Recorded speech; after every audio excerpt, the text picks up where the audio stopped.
Trump അഹങ്കാരിയാണ്. അതുകൊണ്ട് Trump പറയുന്നതൊന്നും ഞങ്ങൾ കേൾക്കില്ല. ട്രംപ് പോയി പണി നോക്ക് പറയുന്നത് ആയത്തുള്ള അൽ ഖമനേയിയാണ്. അതായത് ആണവ നിർമ്മാണവുമായി ബന്ധപ്പെട്ട ചില രേഖകൾ ഒപ്പിടണമെന്ന് അമേരിക്ക പറഞ്ഞപ്പോൾ ഞങ്ങളത് ചെയ്യില്ല എന്ന ഉറച്ച നിലപാട് ഇറാൻ സ്വീകരിക്കുകയാണ്.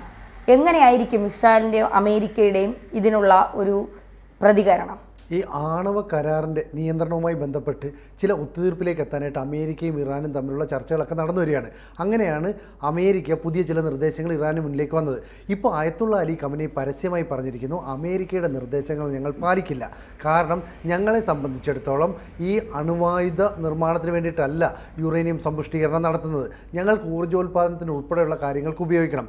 മാത്രമല്ല ഒരു രാജ്യത്തിൻ്റെ ആണവ പദ്ധതിയിൽ ഞങ്ങൾക്ക് കുറേ പ്രോജക്റ്റുകളുണ്ട്. അതിൻ്റെ പദ്ധതിയിൽ കേന്ദ്ര ബിന്ദുവായി തുടരുന്നതാണ് ഈ യുറേനിയം സമ്പുഷ്ടീകരണം. അപ്പം ആയത്തുള്ള അലി ഖമനേയി എന്ന് പറയുന്ന ഇറാൻ്റെ പരമോന്നത നേതാവ് അമേരിക്കയുടെ നിർദ്ദേശത്തെ ഏതാണ്ട് പൂർണ്ണമായും തള്ളിക്കളയുകയാണ്. സാധാരണഗതിയിൽ ഊർജ്ജോൽപാദനത്തിനും മറ്റുമായിട്ട് 10% മതി ഈ സമ്പുഷ്ടീകരിച്ച യുറേനിയം. പക്ഷേ ഇപ്പോൾ ഇവരുടെ കയ്യിലുള്ളത് ഏതാണ്ട് 60% സമ്പുഷ്ടീകരിച്ച യുറേനിയം ഉണ്ട്. എന്ന് വെച്ചാൽ 50% വർധനമുണ്ട്. അപ്പോൾ ഇത്രത്തോളം യുറേനിയം കൈവെക്കാൻ പാടില്ല, ഇത് നിങ്ങളുടെ കൈവശം ഉണ്ടാകാൻ പാടില്ല എന്നൊക്കെയാണ് അമേരിക്കയുടെ നിർദ്ദേശം. അതായത് സമ്പുഷ്ടീകരിച്ച യുറേനിയം ഒന്നിൽ വിദേശ രാജ്യങ്ങളിലേക്ക് കയറ്റി അയക്കണം, അവർ പറയുന്ന ഏതെങ്കിലും രാജ്യത്തേക്കും. അല്ലെങ്കിൽ ഇതിൽ നിന്ന് ഈ നിർമ്മാണ പ്രവർത്തിയിൽ നിന്ന് ഞങ്ങൾ പിന്മാറുന്നു എന്ന് പറഞ്ഞിട്ട് കരാറിൽ ഒപ്പിടണം. പക്ഷേ ആയത്തുള്ള അലി ഖമനേയി പറയുന്നു, ഒരു ഇസ്ലാമിക് റിപ്പബ്ലിക് എന്ന് പറയുന്ന രീതിയിൽ ആണവ പദ്ധതിയുടെ കേന്ദ്ര ബിന്ദുവായിട്ട് ഞങ്ങൾക്ക് പ്രവർത്തിക്കാൻ ഇത് കിട്ടിയേ പറ്റൂ, ഞങ്ങൾ ഇതിൽ നിന്ന് പിന്മാറില്ല. മാത്രമല്ല ഇതൊക്കെ പറയാൻ അമേരിക്ക ആരാണ്? അവിടുത്തെ ഏകാധിപതികളായ ഭരണാധികാരികളുണ്ട്. അവന്മാരാരാ ഞങ്ങളോട് ഇതൊക്കെ സംസാരിക്കാൻ, ഞങ്ങളോട് ഇത് കൽപ്പിക്കാനൊന്നും വേണ്ട. 100% ഞങ്ങൾക്ക് ശരിയെന്ന് തോന്നുന്ന പദ്ധതിയുമായിട്ടാണ് ഞങ്ങൾ മുന്നോട്ട് പോകുന്നത്. ഞങ്ങളുടെ രാജ്യത്ത് നിരവധി ഗവേഷകരുണ്ട്, ആണവ ശാസ്ത്രജ്ഞരുണ്ട്. അവരുടെ ഏറെ നാളത്തെ കഠിനാധ്വാനത്തിൻ്റെ ഫലമായിട്ടാണ് ഞങ്ങൾ ഇങ്ങനെ യുറേനിയം സമ്പുഷ്ടീകരിച്ച് മുന്നോട്ട് വരുന്നത്. അതുകൊണ്ട് തന്നെ അമേരിക്കയുടെ നിർദ്ദേശങ്ങളെ, ട്രംപിൻ്റെ നിലപാടുകളെ ഞങ്ങൾ പൂർണ്ണമായിട്ടും തള്ളിക്കളയുന്നു എന്നാണ് പറയുന്നത്. അപ്പോൾ ഊർജ്ജോൽപാദനത്തിന് ആവശ്യമായ 10% വേണോ അതിൽ കൂടുതൽ വേണോ എന്നുള്ള കാര്യമൊക്കെ ഞങ്ങളാണ് തീരുമാനിക്കുന്നത്. 100% ഞങ്ങളുടെ രാജ്യത്തിൻ്റെ വികസനത്തിന്, ഞങ്ങളുടെ രാജ്യത്തിൻ്റെ നിലനിൽപ്പിന് ആവശ്യമായ പ്രവർത്തനങ്ങളാണ് ചെയ്തുകൊണ്ട് പോകുന്നത്. ഇതിനെ ചോദ്യം ചെയ്യാൻ അമേരിക്ക പോലെയുള്ള രാജ്യങ്ങൾ വരണ്ട. അതായത് ഇറാനെ സംബന്ധിച്ചിടത്തോളം പൂർണ്ണ സ്വാതന്ത്ര്യം എന്ന് പറയുന്നത് അമേരിക്കയോ അല്ലെ അമേരിക്കയെ പിന്തുണയ്ക്കുന്ന യൂറോപ്യൻ രാജ്യങ്ങളെയോ പൂർണ്ണമായിട്ടും സമ്മതിച്ചു കൊടുക്കാതിരിക്കുക എന്നുള്ളതാണ്. അതാണ് ഞങ്ങളുടെ സ്വാതന്ത്ര്യം എന്ന് പറയുന്നത്. ഇപ്പോൾ ഇതിനെക്കുറിച്ച് സംസാരിക്കാനായിട്ട് ഇറാൻ്റെ വിദേശകാര്യമന്ത്രി അബ്ബാസ് അരഗാച്ചി ഒമാനിലേക്ക് പോയിരുന്നു. അവിടെ ഈ US-ൻ്റെ പ്രത്യേക പ്രതിനിധിയുണ്ട് സ്റ്റീവ് വിറ്റ്കോഫുമായി നടത്തിയ ചർച്ചയിലാണ് പുതിയ ആണവ കരാർ സംബന്ധിച്ച് US-ന് ചില നിർദ്ദേശങ്ങളുണ്ട് എന്നൊക്കെ പറഞ്ഞ് ഇവരെ അറിയിച്ചത്. അപ്പോൾ പരിപാടിയുടെ ഭാഗമായിട്ട് ഈ നിർദ്ദേശങ്ങൾ ഇറാനെ അറിയിക്കുന്നു. അപ്പോൾ ഖമനേയി പറയുന്നു, ഈ നിർദ്ദേശങ്ങൾ ഒരു കാരണവശാലും ഞങ്ങൾ അംഗീകരിക്കില്ല, ഞങ്ങൾക്ക് ഇതുമായിട്ട് യോജിച്ചു പോകാൻ കഴിയില്ല. അമേരിക്ക എന്ന് പറയുന്നത് അഹങ്കാരം തലയ്ക്ക് പിടിച്ച ഒരു രാജ്യമാണ്. അവർ പറയുന്ന പോലെ എല്ലാ കാര്യങ്ങളും ഞങ്ങൾക്ക് മുന്നോട്ട് കൊണ്ടുപോകാൻ പറ്റത്തില്ല. അപ്പം ഇവർ പറയുന്ന മറ്റൊരു കാര്യമുണ്ട്, നിങ്ങൾ ഈ ആണവ സമ്പുഷ്ടീകരണമായിട്ട് മുന്നോട്ട് പോയാൽ അത് പ്രാദേശിക തലത്തിലുള്ള ഒരു ആണവ മത്സരമായിട്ട് മാറും. അത് ഇസ്രായേലിന് വലിയ പ്രതിസന്ധി സൃഷ്ടിക്കും. അത് ട്രംപിന് ഇഷ്ടമല്ല. അപ്പോൾ ഇസ്രായേലിന് പ്രതിസന്ധി സൃഷ്ടിക്കുന്നു എന്ന് ഇപ്പോൾ ട്രംപ് പറയുകയും കൂടെ ചെയ്യുന്നുണ്ട്. അപ്പോൾ ഈ അരഗാച്ചിയുമായിട്ടുള്ള മീറ്റിങ്ങിൻ്റെ അനന്തരഫലം എന്ന് പറയുന്നത് അമേരിക്ക മുന്നോട്ട് വെച്ച എല്ലാ നിർദ്ദേശങ്ങളെയും പൂർണ്ണമായിട്ടും ഇറാൻ തള്ളിക്കളയുന്നു. ഞങ്ങൾക്ക് ഇഷ്ടമുള്ളതുപോലെ ഞങ്ങൾ ഈ ആണവ സമ്പുഷ്ടീകരണം നടത്തും, ഞങ്ങൾ അതുമായിട്ട് മുന്നോട്ട് പോകും. ഇപ്പോൾ ഈ സമ്പുഷ്ടീകരിച്ച യുറേനിയം മുഴുവൻ സൂക്ഷിച്ചു വെക്കുന്നത് ഇസ്ഫോർ പ്രവിശ്യയിലെ നദാൻസ് എന്ന് പറയുന്ന ആണവ കേന്ദ്രത്തിലാണ്. ഈ ആണവ കേന്ദ്രത്തിന് മേൽ ഇസ്രായേലിൻ്റെ ഭീഷണി ഉണ്ടാവും, അമേരിക്കയുടെ ഭീഷണി ഉണ്ടാവും. പക്ഷേ ഞങ്ങൾ ഇതിനൊന്നും ഭയപ്പെടുന്നില്ല. ഏതാണ്ട് 100,000 ചതുരശ്ര കിലോമീറ്റർ വരുന്ന ഭാഗത്ത് 19,000 സെൻട്രിഫ്യൂജുകളുണ്ട് എന്ന് പറഞ്ഞാൽ വലിയ തോതിൽ യുറേനിയം അവർ സമ്പുഷ്ടീകരിക്കും. അവർക്ക് ആവശ്യമുള്ള ആയുധങ്ങൾ നിർമ്മിക്കാം. ഇപ്പം നിലവിലുള്ള കണക്കനുസരിച്ച് ഏതാണ്ട് 408.6 കിലോഗ്രാം സമ്പുഷ്ടീകരിച്ച യുറേനിയം ഇറാൻ്റെ കയ്യിലുണ്ട്. ഇത് വെച്ച് 9 ആണവായുധങ്ങൾ നിർമ്മിക്കാം.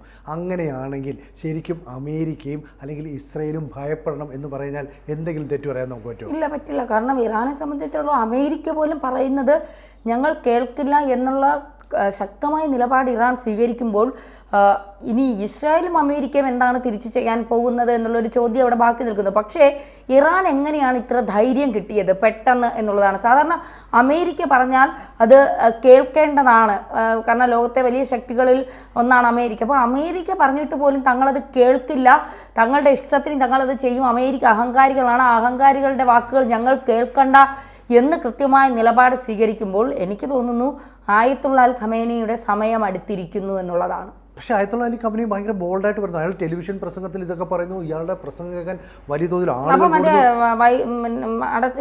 വൈദ്യുതി ഇല്ലാത്ത റൂം മെഴുകുതിരി വെട്ടത്തിൽ നിന്ന് അതൊക്കെ മാറി, അതൊക്കെ എഴുന്നേറ്റ് മാറി. അപ്പോൾ ആയത്തുള്ള അലി ഖമനേയി നമ്മൾ വിചാരിക്കാത്ത ഒരു തലത്തിലേക്കൊക്കെ മാറി പ്രസംഗിക്കുന്നു. സ്ത്രീകൾ ഉൾപ്പെടെയുള്ളവരിതൊക്കെ കേൾക്കുന്നു. എന്നിട്ട് പറയുകയാണ് 2015 നമ്മൾ ഈ അമേരിക്ക പറയുന്ന പോലെ ആണവ സമ്പുഷ്ടീകരണ പ്രവർത്തനങ്ങളൊക്കെ നമ്മൾ നിർത്തിവെച്ചു. അന്ന് ഡൊണാൾഡ് ട്രംപിൻ്റെ ആദ്യ സർക്കാരായിരുന്നു.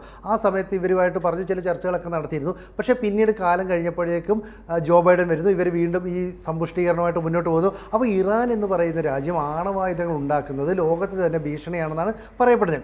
എന്തായാലും ഇതിനൊക്കെ മാറ്റിക്കഴിഞ്ഞപ്പോഴേക്കും ഇവർ കുറച്ചുകൂടി സൈബർ അറ്റാക്ക്, കാരണം ഈ പറയുന്ന ആണവ കേന്ദ്രത്തിന് നേരെ ഏതെങ്കിലും തരത്തിലുള്ള ബോംബ് ആക്രമണം, ഇപ്പോൾ നമുക്കറിയാലോ ഈ ദൂരെ നിന്ന് വിക്ഷേപിക്കാത്ത മിസൈലുകൾ, അത്തരത്തിലുള്ള മിസൈലുകളുടെയൊക്കെ വിക്ഷേപണം, ഇത് പിന്നെ മാത്രമല്ല ഈ വൈദ്യുതി, ഈ സ്പൈവെയർ മറ്റും ഉപയോഗിച്ചിട്ട് വൈദ്യുതി മുടക്കം വരുത്താം. അപ്പോൾ ചെയ്തുകൊണ്ടിരിക്കുന്ന പ്രവൃത്തിക്ക് അത് തടസ്സം വരുത്തും. ഇതൊക്കെ ചെയ്തുകൊണ്ടുള്ള ആക്രമണം അമേരിക്കയുടെ ഭാഗത്തുനിന്ന് വിദേശ ശക്തികളുടെ ഭാഗത്തുനിന്ന് ഉണ്ടാകുന്ന ഇറാൻ തിരിച്ചറിയുന്നുണ്ട്. അതുകൊണ്ട് തന്നെ ഇവർ അതിനെ പ്രതിരോധിക്കാനുള്ള സംവിധാനങ്ങളും ഈ നദാൻസ് എന്ന് പറയുന്ന ഇവരുടെ ആണവ പരീക്ഷണമൊക്കെ നടക്കുന്ന സ്ഥലത്ത് ചെയ്തിട്ടുണ്ട്. ഇതിനുശേഷം ഇസ്രയേൽ സ്റ്റക്സ്നെറ്റ് എന്ന് പറയുന്ന ഒരു വൈറസിനെ നിർമ്മിച്ചു. ഈ വൈറസിനെ നിർമ്മിച്ച് എന്തിനാണെന്ന് പറഞ്ഞാൽ ഇസ്രയേലിന് ഇറാനെ തകർക്കാനുള്ള ലക്ഷ്യം. അതായത് ഇറാൻ്റെ ഈ ആണവായുധ നിർമ്മാണ പരിപാടിയുമായിട്ട് മുന്നോട്ട് പോകുമ്പോൾ അതിനെങ്ങനെയൊക്കെ പ്രതിബന്ധം വരുത്താം അതെല്ലാം വരുത്തണം. അപ്പോൾ ഇവർ നിർമ്മിച്ച ഈ വൈറസിൻ്റെ ഏതാണ്ട് 60% ഭാഗവും ഇറാനെ നശിപ്പിക്കുക, അല്ലെ ഇറാൻ്റെ ആണവ പദ്ധതിയെ നശിപ്പിക്കുക എന്ന ലക്ഷ്യത്തോടു കൂടിയാണ്. അങ്ങനെ ഇത് ഈ പറയുന്ന നദാൻസ് എന്ന് പറയുന്ന ആണവ കേന്ദ്രത്തിൽ എത്തിക്കണമല്ലോ. ഒരു വിധത്തിൽ ഇവർക്ക് എത്തിക്കാൻ പറ്റത്തില്ല. കാരണം ആ രീതിയിലുള്ള എല്ലാ പ്രതിരോധ സംവിധാനങ്ങളും സുരക്ഷാ സംവിധാനങ്ങളും ഇറാൻ സ്വീകരിച്ചു. അതിനിടയിലാണ് മൊസാദിൻ്റെ ഒരു ചാരൻ ഇതിനുള്ളിലേക്ക് നുഴഞ്ഞു കയറുകയും ഇതിനെ ഈ സൈബർ വേൾഡുമായിട്ട് കണക്ട് ചെയ്തില്ല. അതായത് ഇവിടുത്തെ കമ്പ്യൂട്ടർ സിസ്റ്റം ഉണ്ടല്ലോ, ഈ കമ്പ്യൂട്ടർ സിസ്റ്റത്തെ 2010 സമയത്തൊക്കെ ഒരു കാരണവശാലും ഇൻ്റർനെറ്റുമായിട്ട് കണക്ട് ചെയ്യാതിരിക്കാൻ ഇവർ ശ്രദ്ധിച്ചു. പകരം ഒരു പ്രൈവറ്റ് നെറ്റ്വർക്കുമായിട്ട് ഇവർ കണക്ട് ചെയ്തു. അങ്ങനെ പ്രൈവറ്റ് നെറ്റ്വർക്കുമായിട്ട് കണക്ട് ചെയ്യുന്ന സമയത്താണ് മൊസാദിൻ്റെ ചാരൻ ഇതിനുള്ളിൽ പ്രവേശിക്കുന്നത്. ഇയാൾ പതുക്കെ ഇയാളുടെ കയ്യിലുള്ള പെൻഡ്രൈവിൽ നിന്ന് ഈ വൈറസിനെ ഇതിനകത്തേക്ക് ഇഞ്ചെക്ട് ചെയ്യാനായിട്ട് ശ്രമിക്കുന്നു. ഇയാൾ അത് ശ്രമിച്ചു. ആ ശ്രമം നടത്തിയെങ്കിലും ആരും ഇതറിഞ്ഞില്ല. മാത്രമല്ല ഇറാനിലെ ബാക്കി സിസ്റ്റങ്ങളെല്ലാം പഴയതുപോലെ പ്രവർത്തിച്ചു. അങ്ങനെ കുറേ നാൾ കടന്നുപോയതിന് ശേഷം ഈ വൈറസ് ആക്ട് ചെയ്യാൻ തുടങ്ങി. അപ്പോൾ പ്രവർത്തിക്കാൻ തുടങ്ങിയപ്പോൾ 2 കാര്യങ്ങളാണ് ചെയ്തത്. ഒന്ന്, ഈ വൈറസ് അതിനുള്ളിൽ പ്രവർത്തിച്ച് തുടങ്ങുമ്പോൾ ഇറാനിലെ സിസ്റ്റങ്ങളിൽ മുഴുവൻ കാണുന്നത് എന്താ, ഇത് സാധാരണഗതിയിൽ പ്രവർത്തിക്കുന്നു, യാതൊരു കുഴപ്പമില്ല, ഡാമേജ് ഒന്നുമില്ല എന്ന് പറയുന്നു. പക്ഷേ ഈ വൈറസിൻ്റെ ഉൽപ്പാദകരായ ഇസ്രയേലിന് ഈ കേന്ദ്രത്തിൻ്റെ മുഴുവൻ നിയന്ത്രണവും കയ്യിലാക്കാനും പറ്റി. അപ്പോൾ അവരെ തെറ്റിദ്ധരിപ്പിച്ചുകൊണ്ട് ഈ വൈറസിനെ അതിനേക്ക് ആക്കാൻ മൊസാദിൻ്റെ ചാരന്മാർക്ക് കഴിഞ്ഞു എന്ന് പറയാൻ എത്ര സൂത്രശാലിയായ പ്രവർത്തനം. അപ്പോൾ പിന്നീട് ഇവരിത് മനസ്സിലാക്കി അന്ന് ഇവരുടെ പദ്ധതികളൊക്കെ കുറച്ച് പൊളിഞ്ഞു പോയിരുന്നു. ആ പൊളിഞ്ഞു പോയതോടുകൂടിയാണ് ഇവർ കുറച്ചുകൂടി കാര്യക്ഷമമായിട്ട് ചില പ്രവർത്തിക്കാനായിട്ട് തീരുമാനിച്ചത്. അങ്ങനെ ഇവരെന്ത് ചെയ്തു എന്ന് പറഞ്ഞാൽ അതീവ സുരക്ഷയുള്ള ഭൂഗർഭ അറയിൽ ഈ നദാൻസിൽ പ്രത്യേകമായൊരു കേന്ദ്രം തന്നെ നിർമ്മിച്ചു. എന്നിട്ട് ഇത് തെക്കേ മലനിരയുടെ അടിഭാഗത്തുള്ള ഒരു പ്രത്യേക അറയാക്കി മാറ്റി. ഏതെങ്കിലും തരത്തിൽ ഈ ബങ്കർ ബ്ലസ്റ്റർ മിസൈലുകൾ, അതുപോലെ തന്നെ സൈബർ അറ്റാക്ക്, ഈ കറണ്ട് പോകുന്നത് മൂലമുള്ള സ്പൈവെയറിൻ്റെ ഇടപെടൽ, ഇതൊക്കെ ഒഴിവാക്കാനുള്ള എല്ലാ പദ്ധതിയും നടപ്പാക്കി. അങ്ങനെ വീണ്ടും ആണവ പരീക്ഷണമായിട്ട് ഇവർ മുന്നോട്ട് പോവുകയാണ്.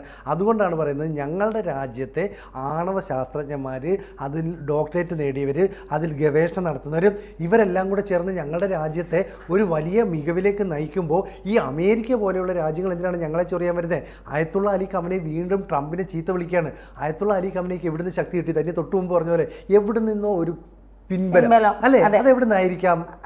പാകിസ്ഥാനാണോന്ന് എനിക്ക് സംശയമില്ല. കാരണം പാകിസ്ഥാനെ കൊണ്ടൊന്നിനും പ്രയോജനമില്ല.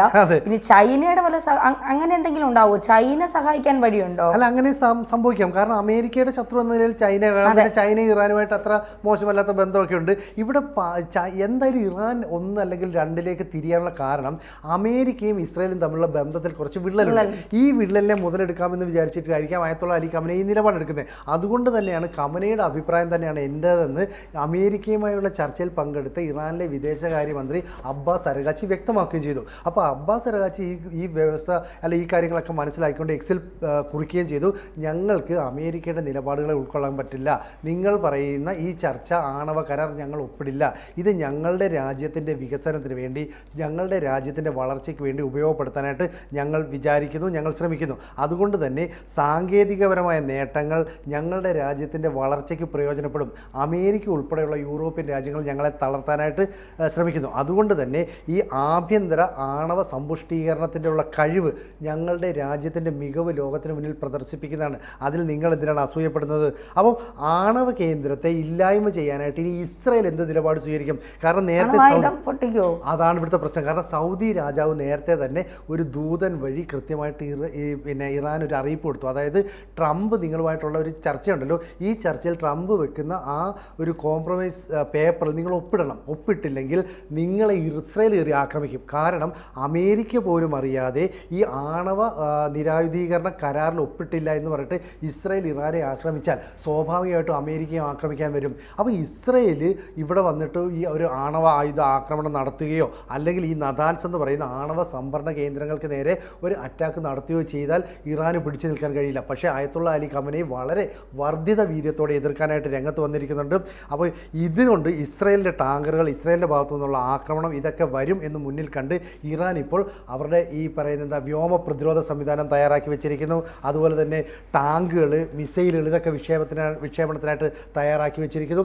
ഇത്തരത്തിൽ നിരവധി തയ്യാറെടുപ്പുകൾ ഇറാനും ചെയ്തു വെച്ചിട്ടുണ്ട്. ചുരുക്കം പറഞ്ഞാൽ ഇസ്രായേലിൻ്റെ ഭാഗത്തു നിന്ന് ഇനി ഇറാന് നേരെ ഒരു ആക്രമണം ഉണ്ടാകുമോ? അപ്പോൾ അമേരിക്കയ്ക്ക് ഇറാൻ ഒരു പണി കൊടുക്കുന്നു, ഈ പണിക്ക് മറുപണിയുമായിട്ട് ഇസ്രായേൽ വരുന്നു. ഇതെല്ലാം കൂടെ കണക്ട് ചെയ്ത് നോക്കിയാൽ ലോകം വീണ്ടും ഒരു വലിയ യുദ്ധത്തിലേക്ക് നീങ്ങുന്നു എന്നതിൻ്റെ കൃത്യമായ സൂചനകൾ വരുന്നു. നമ്മൾ ശരിക്കും പേടിക്കേണ്ട ഒരു അവസ്ഥയിലേക്കാണ് കാര്യങ്ങൾ നീങ്ങുന്നത്. അങ്ങനെ വേണം നമുക്ക് കരുതാൻ, അല്ലേ? അങ്ങനെ തന്നെ കരുതണം. കൂടുതൽ വാർത്തകളും വിശേഷങ്ങളും നിങ്ങളിലേക്ക് എത്താൻ ABC മലയാളം സബ്സ്ക്രൈബ് ചെയ്യുക, ബെൽ ബട്ടണും അമർത്തുക.